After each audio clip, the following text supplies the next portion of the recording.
What's up, guys? It's your girl, Nag85, Psycho Sister, Auntie M, Angie Bob, Angie Marie, Angie Cakes, Mom, founder of Fat Girl Rock Bottom. However you know me, you know me. And I just wanted to do a quick update because quite a few people, actually an overwhelming number of people, have reached out to me because they noticed that I did not post a Fat Girl Rock Bottom blog post last week, or TikTok, or YouTube, or anything. And so I've had quite a few people reach out to me, and I know that some people have seen some things on my TikTok and my YouTube, or my TikTok and my Facebook, and Snap. Again, if you have me on Snap, that is like the fastest, quickest way to like update yourself with what I'm doing, because typically I take snaps way fast, or all the time, because they're way fast. But I don't really talk a lot to a lot of people, especially recently, because I'm going through a huge transition in my life. I don't even know where to begin, to be honest, because I am literally questioning everything from the past 37 years. I'm questioning why I allowed certain things, why I kept myself in positions that I knew were terrible for me, why I constantly devalue myself. Because as I find value in myself, I feel more and more foolish. I feel more and more like, how did I ever tolerate that? You know, we'll take my old job, for example. I had a friend today banish the word from his house, and I actually think it's a good idea if I banish the word, the company name, from my mouth completely, because they don't even deserve my energy. But I worked at this company, and I knew they were treating me horrible. I knew it was unfair. I knew there was something wrong. Now, granted, I was 23 when I started this company, and this was my first actual job. Like, I had a couple, like, I don't know, call center jobs before, but this was like the first time I actually dedicated myself to a job, and I first applied myself to an actual job. And I didn't know things. Like, it's illegal for them to tell me that I can't discuss my wages. In fact, I was told, don't discuss your wages or you'll get written up. Well, now I found out why we don't discuss our wages, because I was literally the second to lowest paid staff member for years. The only one who made less than me was my mother, who was a manager. And my mom stayed, and she didn't say anything because she kept getting promised, oh, well, we'll work on it next quarter, we'll work on it next year, we'll work on it. They never fucking worked on it. They used her until they literally worked her to death, texted her the day after she was revived, and asked if she was going to make it in. Fuck you guys, first of all. And anybody that had a hand in that. If you were corporate at that time, if you were a manager, if you became a manager, if you knew it happened and you did nothing to help my mother or me or anybody else, you can fuck yourself. There were a lot of people, though. They were like, wow, you tolerate with a lot. Your tolerance level's a lot. So I knew something was weird. I just didn't know what. So looking back at that situation, I can apply that to a lot of situations in my life. I can apply it to a lot of friendships. I can apply it to a lot of other business relationships. I can apply it to a lot of relationships. And I noticed one common thing. I am constantly, and I mean constantly, working myself to freaking death to either help somebody else in their situation, help organize a situation. That's another thing I've done quite a few times in my life for people that, you know, didn't appreciate it. Help run situations, help try to be supportive in situations. There are even some situations that I was willing to tolerate the one-sidedness and the unfairity of the situation. I don't even know if that's a word, and I don't even care at this point. I'm so mixed with emotions right now after the last like 3 days of my life that I am genuinely developing I don't care feelings. That's not me. But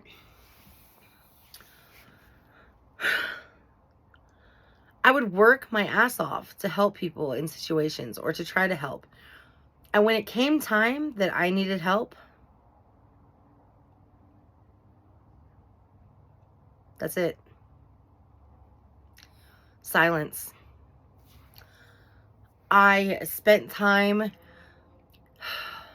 I'm just going to keep referring to the old job because that's going to be the best way without, I don't want to hurt anybody's feelings. I don't want to put anybody on the spot. That's never my mission with my, with my book that I'm writing, with all the gentlest parenting stuff that I'm doing, with the Fat Girl Rock Bottom life coaching that I'm going to build, with this health journey that I'm on, with my spiritual journey that I'm on, with my religious journey that I'm on. All these journeys, I'm never intending to hurt anybody's feelings. So I don't want to be like, oh yeah, this person and this manager and this manager and this manager. No. I'm classier than that. And also, if I start name dropping, that closes the opportunity for an apology. There's one person that I will name drop because it's, I won't drop his name, but he's the only one, and that is Sabrina's dad. We had a situation with him, father, rather. We had a situation with him this week that was quite devastating. But that situation, friendships, work, everything, it's always this bottom line where I'm just like busting my ass, trying to do what people say, talk how they want, say what they want, don't talk about this, do talk about this, don't talk about this, do talk about this. And now that I'm starting to come out of my shell and I'm starting to talk for myself and speak for myself as a grown woman and stand up for myself and my daughter, I'm starting to pay attention to how many people are comfortable telling me how to respond to a situation. Keep in mind, my parents raised me to respect, to listen, to, try to appease other people in the sense of, treat them how you'd want to be treated. And I think that's great.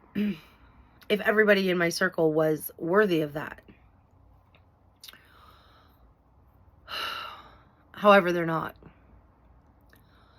And when it gets to a point that I'm being told how to respond or how to feel to a situation,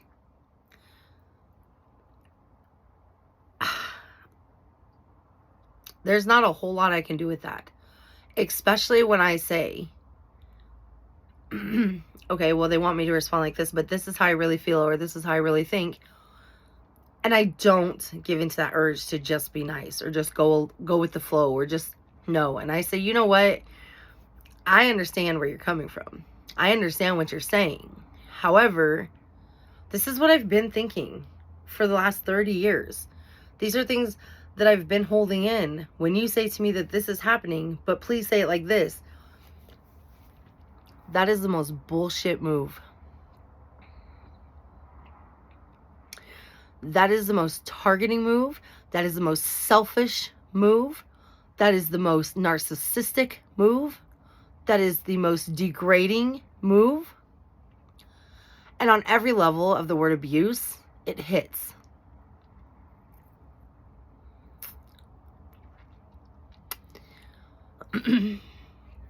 Her dad, since he found out that I was pregnant, has made continued promises to be there for her, for me. He even went down I want to start a family with you. That was just because I started dating and he didn't want me to date anybody else. It's a control thing, whatever. But he continuously did this. So what I would do is I would tell her, oh, we're going to go shopping. Or, even before she was old enough to understand we were leaving, I sat in a parking lot for 45 minutes one time waiting for him to show up to meet her. She was like 8 months old and he hadn't met her. And I sat there for 45 minutes. And I cried. And she was crying, which made me cry harder because I felt like a shit mom. How did I make a baby with a man who cares so little about her? How did I make a child with a man who genuinely doesn't give two fucks if she's alive or not here? Who didn't care when she was on the ventilator? Who didn't care when I was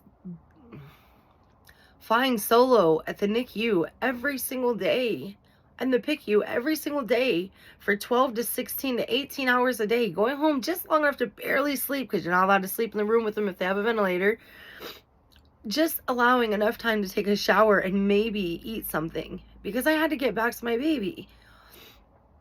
How do you not want to be there? Especially if it's your child. So I protected her. In the past, like when he said he'd come, I started telling her when I got comfortable. He came about 4 or 5 times.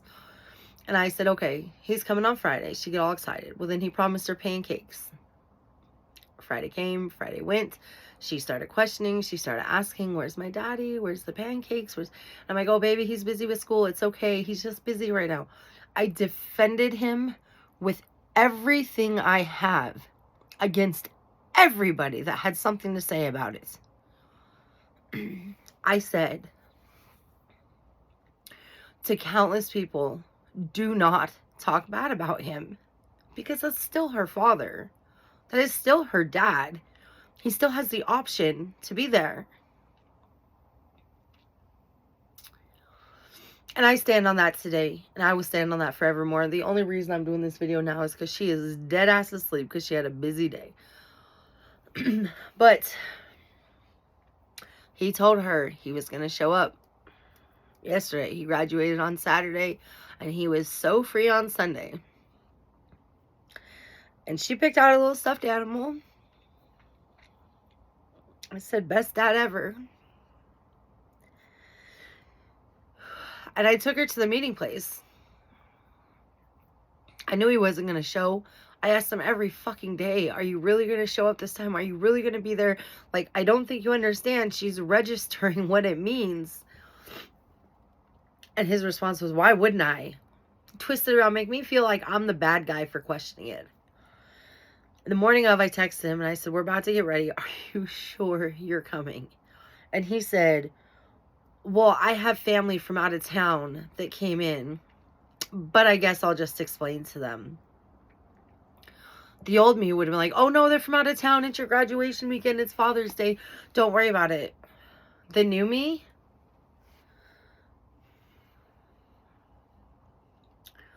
said, yeah, explain it to them. Explain to them that you have an almost 5-year-old that you have seen 4 times. Explain to them that this child was near death and you didn't even think to text. Explain that to him. And he said, I told you I'll be there. Blah, blah, blah, blah. You don't need to act like that. Yeah, don't tell me how to fucking act. Everybody needs to stop telling me. Don't tell me what to say. Don't tell me what to do. Don't tell me how to act. This is all shit that I expressed when I was 11 years old. Anyways, so I went and I tried to prepare her and I said, if he doesn't show, just remember, he's missing out, not you. She looked me dead ass in the face and she said, he told me he'll be there, Mom. He'll show.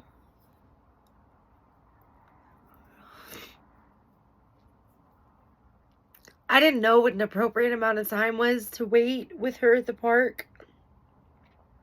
But I had a visit, so I knew that I had to do something. And after about 20 minutes of running around and playing with this bear and giving this bear all these kisses that she was going to send to her dad, she said, wow, he really didn't show, Mom.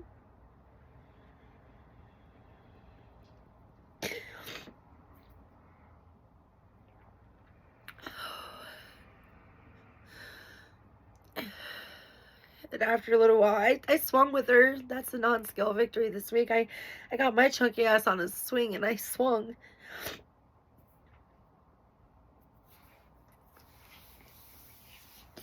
I told her that we'd go get ice cream because who doesn't love ice cream, right? And she said, what do I do with this? She held up the bear and I said, well, what do you want to do with it? And she said, well, I wanted to give it to my dad. I'm sorry, y'all. This is so hard. I said, well, do you want to hold on to it for next time for maybe we can mail it to him? What do you want to do? And she said, maybe he's still on the way.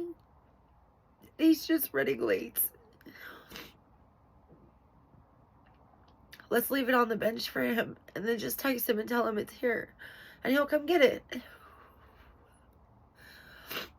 It took everything out of me not to break down right then, to see this amazing little girl who's literally pulled me through everything. So let down and so heartbroken. And I've shielded her from this, from other family members, best friends, friends, super friends, ultra friends. Everybody that I could, I shielded her when they didn't show face for her, when they left, when it got hard, when they abandoned us to deal with shit on our own. I didn't tell her. How could I?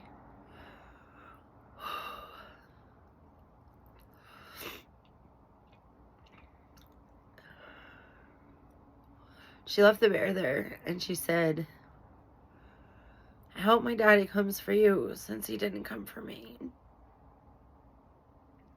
Then she kissed it on the forehead and she walked away. I asked her if she was okay and she said, yeah, I'm okay. And I said, Sabrina, you know it's okay not to be okay, right? It's okay not to be strong. Sometimes it's okay to feel sad.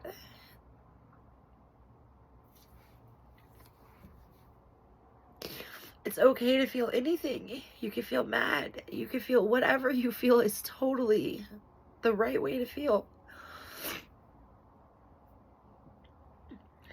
And she didn't say anything. She got in the car and we went and got ice cream, and then halfway through trying to keep the ice cream from falling, she said, you know what, Mom? I'm kind of glad my dad didn't show. I said, wow. In my head, I'm like, wow, it's a sure shit change.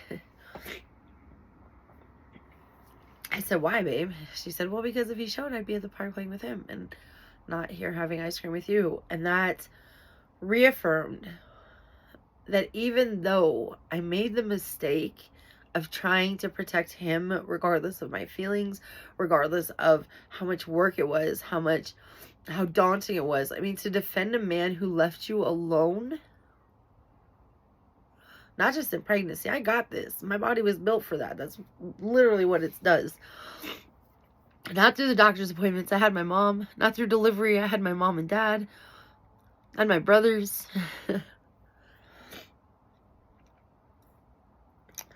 But all together.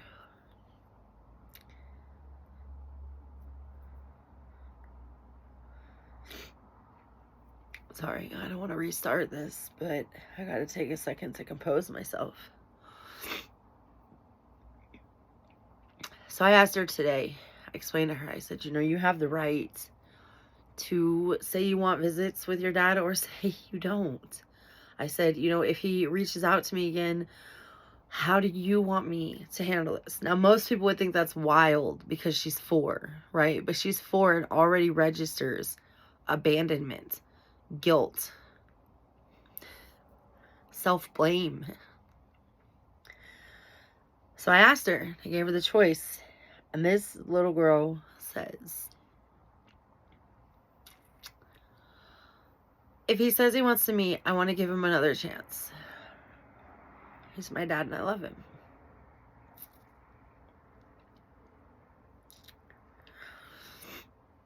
And I'll honor that.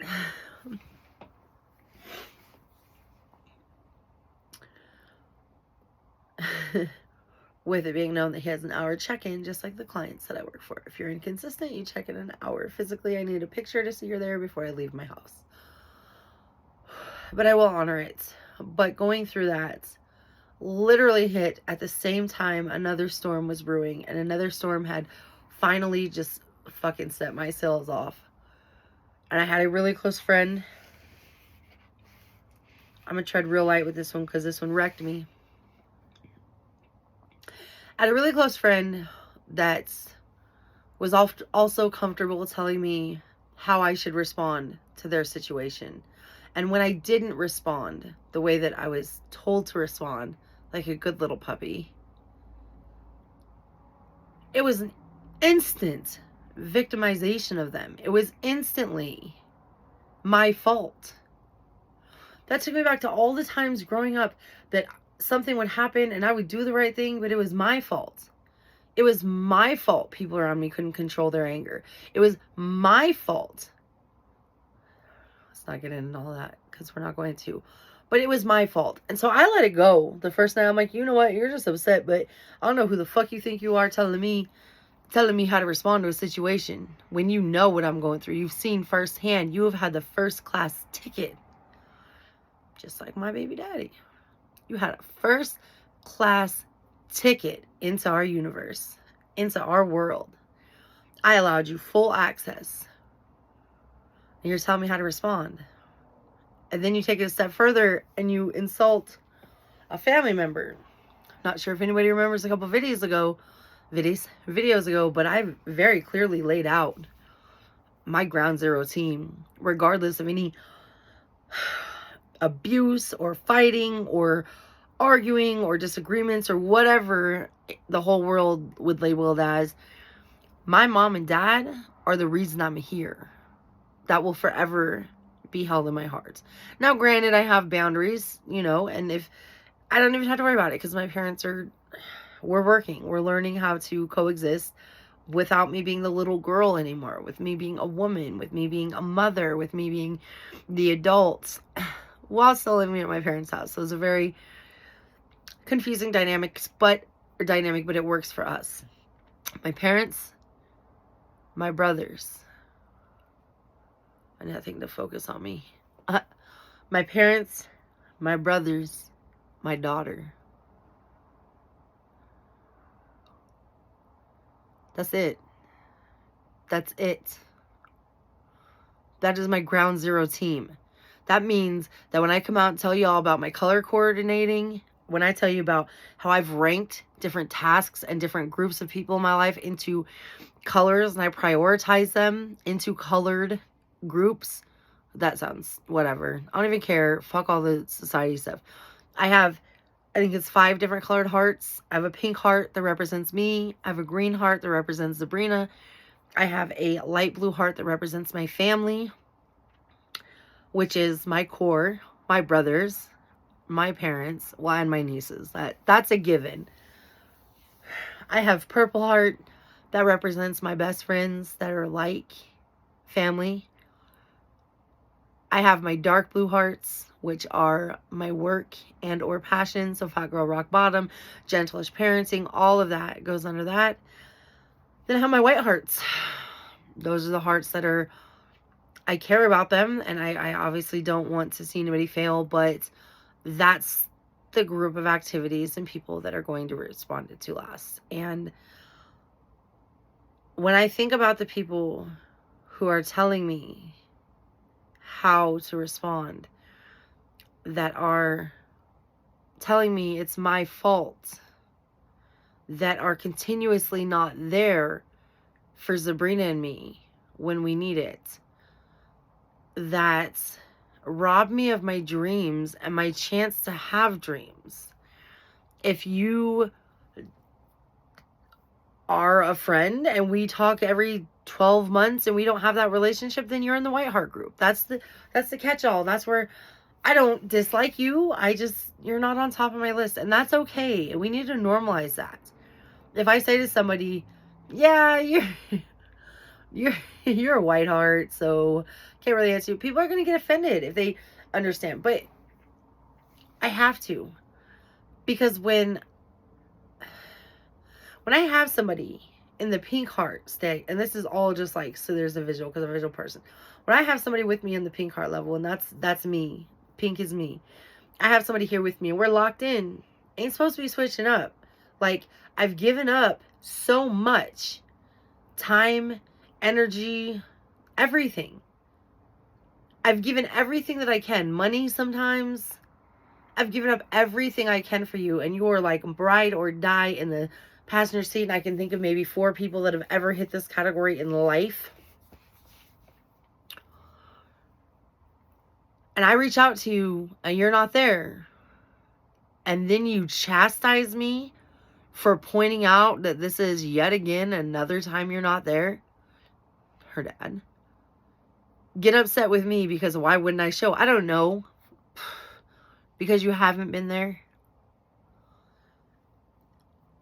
I've tolerated all of this stuff for so long.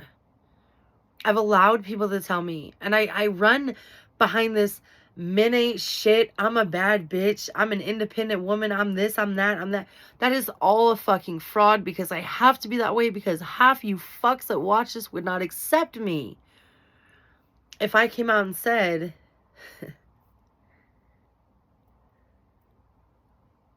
I'm a natural woman. I want to be a woman. I want to attract a man that not only can keep up with my drive, but matches my motives. I want a man that can go out and be the provider. I want, a family unit that is so strong and so unbreakable that no matter what I do, I don't have to question if somebody's going to judge me today or whatever. I want to be free. I want to be myself. I can't do that if I'm continuously doing what other people want me to do, or talk about what other people want me to say, or cover the topics that other people want, or only post the snaps that other people approve of. Don't show too much cleavage. That makes, this person upset. Don't wear your hair down. That makes this person upset. Don't use the word flabbergasted. That pisses this person off. No matter what I do, I'm going to be judged. So I had to get to a point where I had to say, whoa, whoa, whoa, whoa, whoa, stop. There's so much negativity. I will never break these cycles if I don't find a way out. And I had to really step back and I had to withdraw a lot. And last week when the 2 incidents happened, I'm not going to lie, I binge ate like a motherfucker. My gain on this scale this week is probably going to be big, and I'm not even mad about it. I plot binged, which means I actually prepared for it. I went and got the food I knew I wasn't supposed to eat. I brought the food I'm not supposed to eat home. I ate way too much of the food, and then I complained of a stomachache today. But I binge ate. I missed my essentials this morning. I was in bed until 10 o'clock bawling this morning. I put out a cry for silence on my Facebook, and I just basically told everybody, hey, this is, right now is a time that I really have to dig deep. I'm turning off my notifications for today. I'm so distraught over this whole Sabrina thing. I've let these people be so close to her. I've let these situations, I let that old company come between me and her. I put other people's needs, or not even needs, but just wants above her. I went and did errands for people and did things instead of spending time with my daughter on numerous occasions, and I hid it behind, oh, it's mom time. It's not mom time. Mom time is when I'm with her. Mom time is when I am doing the laundry and when I'm cleaning up the millionth toy mess. That's mom time. And I know I need a break and I need to take, step backs, but Sabrina's my peace. And I allowed these deterrents to get in between the way I parent her. That's not happening anymore. If I know for a fact that next time we're in a situation where I'm scared out of my mind because she does something crazy and ends up, I don't know what the next hospital visit is going to be. I don't know. She jumps like 4 steps down now. I don't know. But when I know for a fact that I put feelers out and it's going to either be, I'm not there, I'm unavailable, I'm busy, I can't make it without a ride, I wish I could be there, no, you don't wish you could, because you would. I've reserved spaces for people to be there when there are people lined up to fill those spaces.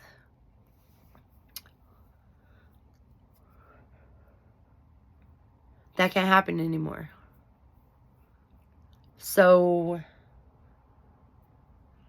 with that being said, that's opened my schedule up quite a bit. My mindset up a whole lot. I've had some time to focus. I've progressed in my usage of my iPad, which is great. I've made time for people that have not been getting my time because of either said situations and people before, or the depression beast, the negativity monster, the self-doubt monster, the you have to have something or else don't show up monster, would have prevented me from going. I wouldn't have went and got my nails, my fingers, and my toes, which I'm not going to show you because I don't have pants on like always. I wouldn't have gone and done that with Sabrina and one of my best friends. I wouldn't have went to another best friend's house and Sabrina wouldn't have got the opportunity to play with her kid and absolutely bask in the joy of having friends that, care about her. All while I had a fantastic time during both events when I went to work tonight, I was kind of bummed out. Like, I don't normally get bummed out when I go to work because I like going to work. I get bummed out I don't see Sabrina, but I'm like, it's work okay. I tend, I'm like, man, I didn't really want to get in. That's crazy. That's wild. So, getting rid of toxicity is hard. And amongst the 100 other battles that I have going on, I mean, I'm learning how to budget. I'm running a TikTok studio. I am, trying to figure out this life coaching, like, plan, because I have no clue. I just know that women are asking for help and I want to help them, and eventually one day I'm gonna inspire a lot of people. But for right now, I gotta stay focused. I have to stay hunkered down, and I have to deal with the heartbreak and the trauma of what's unfolded over the last week, and then I'll be able to proceed. So I'm not making excuses for not getting my Fat Girl Rock Bottom Fat Girl Friday Fat Girl Friday post done, but I just mentally have not been there, and I didn't know how to type this. There's 100 other things that I've been looking into. I've been doing a lot of research, a lot of digging, a lot of soul searching. I'm actually about to get one of the buy this book called The Power of Now that I heard about. There's a whole bunch of things that I'm doing to upgrade my life. I don't have time for the negativity. I don't have time to sit around at a park and wait for somebody that's never going to show. I could have taken my daughter to do so many other things. We could have stayed home and got the laundry done. We could have, got her toy box cleaned out. We could have done an art project. We could have played with clay. We could have played on our tablet. We could have read books. We could have done so many things. And no, I'm sitting at a dirty ass park I don't even like for somebody that's not going to show. No more. I told y'all last time, I don't repeat myself. And I'm telling y'all this time, no more. If you feel like this video is about you, because there are a handful of people, especially because I didn't put 2 and 2 together, that if I unfriend somebody on Facebook, it doesn't necessarily mean that they'll unfriend themselves from YouTube. But if you feel like you fit in this category and you're going to reach out to me with the, oh, is that how come you unfriended me? Don't do it. If you don't know why I unfriended you, we aren't meant to be friends. If you don't know why I cut you off, then you are not part of my circle. If there's quite a few, but if somebody, her dad, texted me and said, yo, I am truly, genuinely sorry about this. I really need another chance. I don't care how many chances I've given you. I will give him another chance, just with modifications. So if you feel this is about you, you can reach out. I appreciate it. Don't reach out with hateful shit, because I'm telling you right now, if people are like, oh, if you're talking about me, well, that one time that I fucking stole your milk money in 3rd grade. No, fuck off. I'm not talking about that. I'm talking about recent shit that either has been continuing behaviors or whatever. But if you feel like it's you and you want to be like, whoa, I didn't mean it like that, or you got things fucked up, or you got it twisted, or whatever, reach out to me. I want to promote that, like, open communication with people. Anyways, I think that's my rant.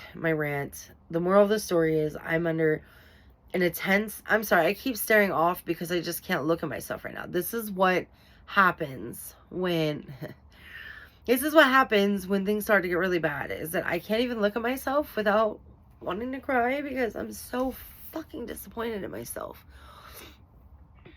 Anyways, I think you guys get the point, and this is 30 minutes long. So if you watch the end of this, I truly appreciate your support. Make sure you're subscribed to my website, so when I do manage to get my blogs out, I send out campaigns. I have some really great ideas coming up for Fat Girl Rock Bottom, like really great ideas. So you're going to want to stay in tune with that. People that are registered, it does tell me like when you subscribe to my website. So I'm going to hold some different events and different specialty things for my loyal subscribers and people that have been there through my journey. So make sure that you subscribe. fatgirlrockbottom.com. If you have any questions, or if you want to reach out, or if you have anything to say, or if you think that I'm wrong or that I'm right, I don't care. I want to know when I'm wrong. I like the difference of opinions. So make sure to hit me up. I'm sorry this turned out longer than I thought, and I'm so sorry it was so emotional, but I had to get that off my chest. I've got a lot like storming on in here while I'm trying to focus on work and parenting and this passion of mine and figuring out where I am in the world and who I am and what I am and and what my aura is and what my energy is and what my alignment is and I'm trying to figure this all out. So bear with me. If I post something that says I'm not answering messages and then I answer your message, understand that you are important to me. If I don't answer your message, it doesn't mean you're not important. It just probably means I'm laying in bed bawling my eyes out and I really don't want to talk to anybody. So with that in mind, I will catch you guys on the flip side. Deuces.